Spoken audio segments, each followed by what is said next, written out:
थोड़ी सी पंक्ति से अपनी बात को आगे बढ़ाऊंगा कि जीत पक्की है, कुछ करना है तो डटकर चल, जमाने से जरा हटकर चल। जीत पक्की है, कुछ करना है तो डटकर चल, जमाने से जरा हटकर चल। अरे लीक पर तो सभी चलते हैं, कभी इतिहास बदल कर चल। बिना काम के मुकाम कैसा, बिना मेहनत के दाम कैसा, जब तक ना मिले मंजिल राहों में राही आराम कैसा। सोच मत साकार कर, अपने कर्मों से तू प्यार कर। सोच मत साकार कर, अपने कर्मों से तू प्यार कर। मिलेगी मंजिल तेरी, ना किसी का इंतजार कर। जो चले थे अकेले आज उनके पीछे मेले हैं, और जो रह गए इंतजार करते करते उनकी जिंदगी में आज भी झमेले हैं। तो आज चूंकि आप जितने हमारे नन्हे मुन्ने बच्चे हैं, चूंकि ये मैंने कार्यक्रम के माध्यम से देखा सभी जूनियर बच्चे हैं, तो मैं आपको यही कहना चाहूंगा प्यारे बच्चों कि आज आपके माता पिता बड़ी उम्मीद के साथ इस विद्यालय तक आपको भेजे हैं। चूंकि आज ये अच्छा लगता है कि अब माता पिता वो काफी जागरूक हो चुके हैं, वो अपने बच्चों के भविष्य को लेकर काफी संवेदनाएं रखते हैं, और वो अपने बच्चों के लिए बेहतर कपड़ा, बेहतर जूता का चयन करने से पहले बेहतर स्कूल कॉलेज का चयन करने लगे। अच्छी बात है। तो जब आपको स्कूल तक भेजते हैं तो आपका एक कर्तव्य बनता है कि आप जिस कार्य के लिए गए हैं उस कार्य को संपादित करना है। आज आप इन आंखों में, छोटे छोटे आंखों में बड़े बड़े सपने लेकर यहां तक आए हैं, और वो बड़े बड़े सपने तभी साकार होंगे जब आप उसके लिए लगातार मेहनत करेंगे। और मैं अक्सर कहता हूं कि प्यारे बच्चों, आज आप मेहनत करेंगे तभी कल आपका सुनहरा होगा। आज आपकी माता रहे, आपके पिता रहे, बहुत मेहनत करते हैं। सुबह 4 बजे 5 बजे हो चुकी है, तो चाची प्रखंड की सीमा है, और मैं भी इसी प्रखंड से आता हूं, मेरा भी घर बगल में ही है। मैं अभिभावकों को जानता हूं, सुबह 5 बजे उठना, सुबह 6 बजे उठना, इसलिए वो सुबह 5 बजे 6 बजे उठते हैं ताकि उनका बच्चा भविष्य में जब बड़ा हो जाए तो आराम से 8 बजे उठे, किसी दफ्तर में, किसी कार्यालय में जाके कलम से काम करे, ना कि वो फावड़ा और लेकर मजदूरी काम करने निकले। तो इसलिए आज आपका मेहनत ही आपके भविष्य को तय करेगा। और बिल्कुल मैं कहना चाहूंगा, मेहनत करने से सपने पूरे होते हैं। अगर आप संघर्ष करोगे, आप मेहनत करोगे, तो निसंदेह आपके सपने पूरे होंगे। मैंने सपनों को पूरा होते हुए देखा है। क्योंकि 2 साल पहले मेरे ब्लॉक में शायद ही लोग मुझे जानते थे, पहचानते थे। महज 2 साल पहले की घटना है। ये तो चाची ब्लॉक है, और हमें लगता है इस आसपास में गोकुल सर जो हमारे साथ आए हैं वही हमारे एक मित्र हुआ करते थे। यानी शायद ही लोग हमें मेरे ब्लॉक में जानते थे। लेकिन आज इस 2 सालों की मेहनत में मैंने अपने आप को इतना डेडिकेट किया, अपने आप को इतना तपाया, इतना गलाया कि आज देश के नामी न्यूज चैनल्स, चाहे जी न्यूज रहे, इंडिया टीवी रहे, एनडीटीवी रहे, झारखंड इलेक्शन के बाद एक ही चैनल में चल रहा था कि who is 29 years old Jairam Mahto in Jharkhand. Jharkhand में 29 साल का जयराम महतो कौन है?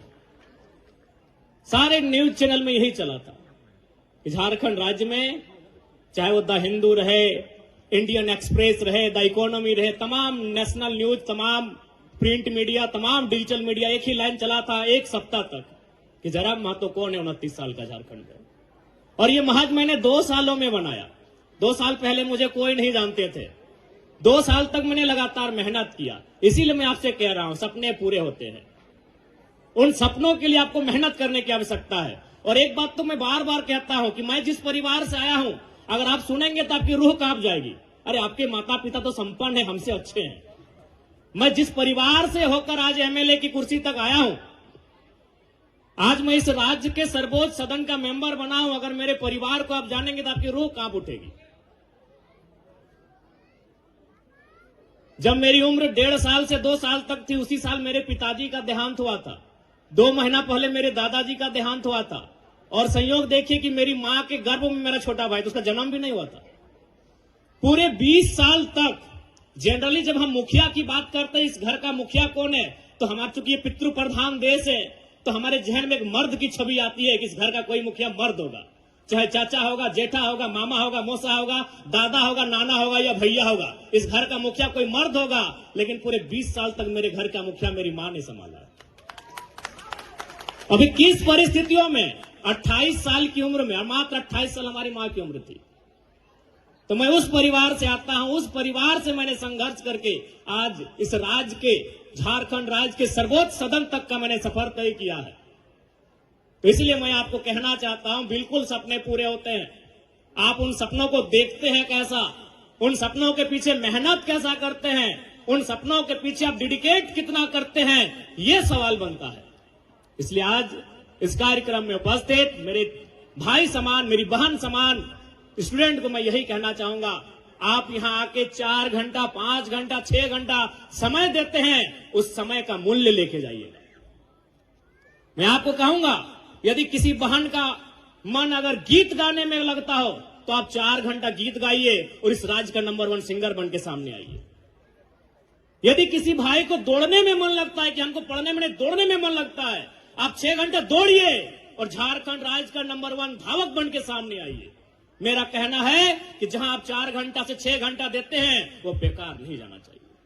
वो पढ़ने में देते हैं, वो गीत गाने में देते हैं, वो ड्राइंग में देते हैं, वो डांसिंग में देते हैं, वो सिंगिंग में देते हैं। जहां आप 6 घंटा देते हैं, उस 6 घंटा का परिणाम निकलकर सामने आना चाहिए। मैं आपसे ये कहना चाहूंगा, जहां देते हैं, गीत गाना अच्छा लगता है गीत गाइए, नृत्य करना अच्छा लगता है नृत्य कीजिए, पेंटिंग करना अच्छा लगता है पेंटिंग कीजिए, लिखना अच्छा लगता है लिखिए, दौड़ना अच्छा लगता है दौड़िए, लॉन्ग जंप करना अच्छा लगता है लॉन्ग जंप कीजिए और एथलीट में रिकॉर्ड तोड़ दीजिए। इस दुनिया में कोई काम छोटा नहीं होता है। इसलिए आज यही आपसे मेरा संदेश रहेगा, आप अपने गुरुजनों के सानिध्य में, अपने शिक्षक शिक्षिकाओं के सानिध्य में 6 घंटा समय देते हैं, ये समय जाया नहीं होना चाहिए। क्योंकि यहां अभिभावक भी आए हैं, माताएं भी आए हैं। मैं आपको भी कहना चाहूंगा कि निसंदेह आज 21वीं सदी के दौर में हम कदम रखे हैं, एक प्रतिस्पर्धा का दौर है, लेकिन फिर भी यही कहेंगे, अपने बच्चों को मशीन की तरह नहीं मनुष्य की तरह ही ट्रीट कीजिएगा। आप उन पर कोई अतिरिक्त दबाव, अतिरिक्त प्रेशर मत डालिएगा। अखबार में आप पढ़ते होंगे घटनाएं, इसलिए आप उनको एक दोस्ताना माहौल में ढालिएगा। जितना संभव होगा, आप चूंकि जितना संभव होगा उनके सपनों को साकार करने के लिए आप मेहनत कीजिएगा, लेकिन पहला प्रयास यही कीजिएगा, याद रखिएगा वो एक भावनाओं का पुतला है, वो मशीन नहीं है। इसलिए उनका सपोर्ट कीजिए, बिल्कुल सपोर्ट कीजिए, क्योंकि सबसे पहला सपोर्ट माता पिता का होता है।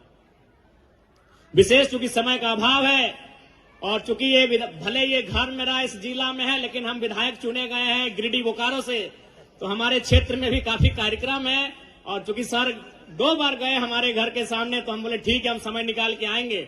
और फिर हम थोड़ा सा समय का अभाव है, माफी चाहेंगे। पुनः आज के इस कार्यक्रम में हमें आमंत्रित करने के लिए तमाम विद्यालय परिवार का आभार व्यक्त करते हैं। उपस्थित तमाम अभिभावकों को मेरा संदेश रहेगा, बिल्कुल अपने बच्चों को शिखर तक ले जाने के लिए आप उनके संघर्ष के साथी बने, उनके संघर्ष के सहयोगी बने। और जितने भी हमारे छोटे नन्हे मुन्ने बच्चे, हमारे भाई बहन हैं, आपको यही कहेंगे, अपने सब